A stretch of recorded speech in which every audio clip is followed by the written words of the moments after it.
You have two kids in the house. You have one kid very comfortable with video games and watching TV, eating junk food, and no rules. Go to sleep at whatever time he wants, wake up at whatever time he wants, do school or not do school, it's up to him. Kid use cuss words and do whatever he wants. That's one kid. The other kid grows up disciplined, okay? And in this discipline, right, perhaps they get spankings when they're out of line. So, perhaps they're told no to things that he wants to do at the time because chores need to get done. Perhaps he gets corrected when he is doing something dangerous, so that he can use his mind and his brain to utilize common sense in this time, right? Hey, if you do that, if you put a fork in the socket, you can get electrocuted and die. The parent tells him. Hey, if you don't look both ways, you can get hit by a car. Hey, if you go with strangers, you can get kidnapped, right? The other kid doesn't get told all that, but this kid, the disciplined kid, is told as much as he can understand, right?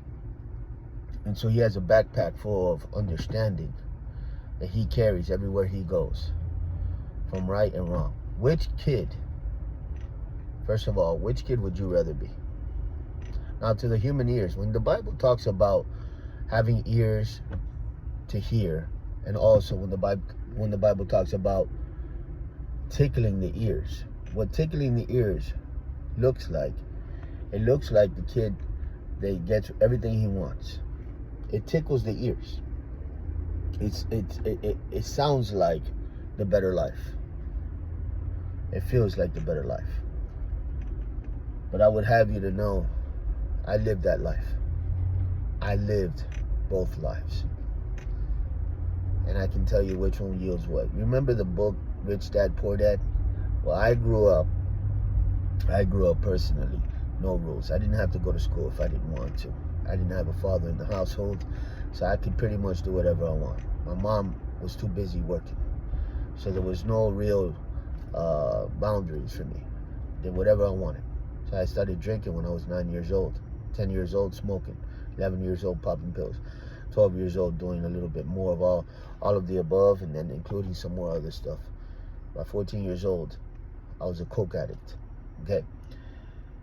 And because I didn't have any understanding of life.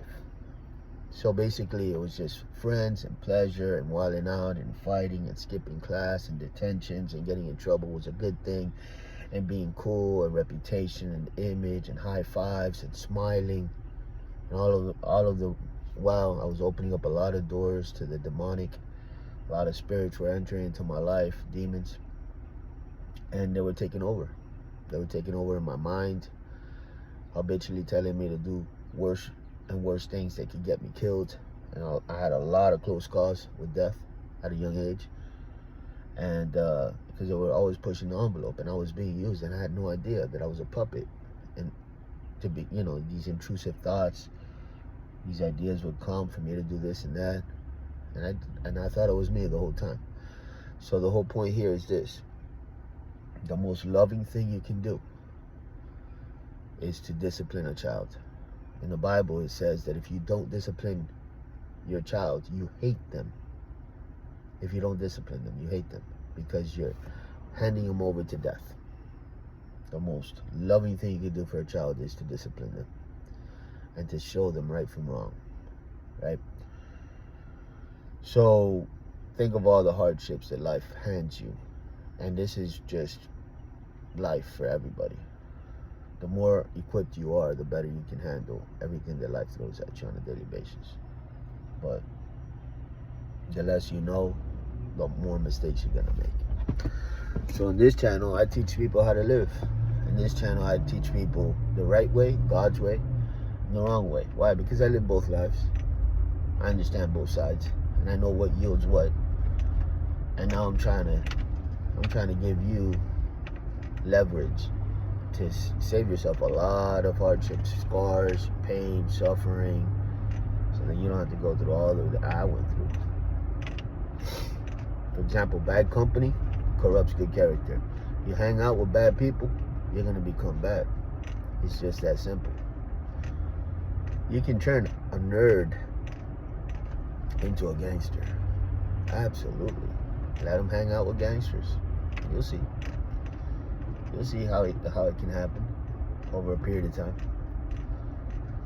And likewise, you can take somebody that's bad, a gangster, and you can turn them into a person of righteousness. Just let them hang out with people that are righteous. You'll see. It rubs off.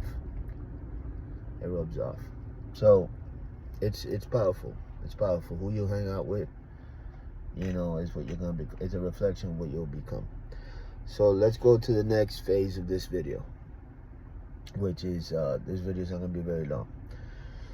But what I want to say is this: God's got a plan for your life, and you're not here just to take up space and exist. You're here for a purpose, and because of that, you should find that out, because that's where your fulfillment and satisfaction is at. Like, basically, in serving other people, there's a lot of fruit there that has to do with how you feel on the inside. So you become more valuable and more quality as you serve other people. That's what in turn makes you like people nodding and saying, wow, man, okay, cool, you're good people, like you bring more to the table, right? So there's the takers, the destroyers, the people that are making other people's lives harder, right? Imagine somebody saving up a lot of money, going to work every day, hard work, grunt work, blood, sweat, and tears. Imagine that they're sacrificing day and night. And maybe they want to buy their child something for Christmas, and maybe they want to pay off a loan, or maybe this, that, and the other, but they're saving up. And they're doing everything the right way. And then imagine somebody else that has no life whatsoever, wakes up when people are going to sleep and goes to sleep when people are waking up. And this person is the opposite of responsible. This person, they're backwards in life. And then they see this person has been saving up for many, many years and robs them for everything that they have. One is a thief and the other one is just trying to live life the right way. And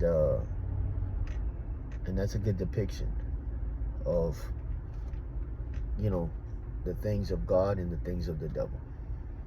The people that walk with the devil, they don't do things the right way.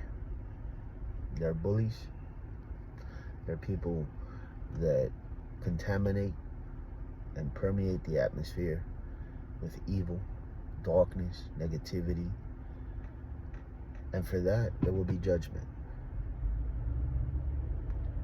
And then there's the people that want to help people, serve people, and help people. That it's not all about them. That they understand that, God has a bigger plan. And that they follow the Spirit of God in everything that they do. And as a result, they live a happier life than if they didn't do that. So as the Bible puts it, choose this day whom you're going to serve. Because I believe everybody's serving one or the other. There's the atheists, they think, because they don't believe in God or the devil, that they haven't chosen a side, and therefore, they're in the middle or something like that. That's not true. That's not true at all. In the Bible, it says that if you don't choose God, you're either for him or against him. You gather or you scatter. And if you're not for him, then automatically you're on the other side and you're against him. There is no middle ground when it comes to the spiritual realm, because the devil plays for keeps, and he doesn't play fair. So the people that he's convinced that nothing's real, those people automatically belong to the devil. That's just the way it works. And how do you know this? By their fruit. You see their life.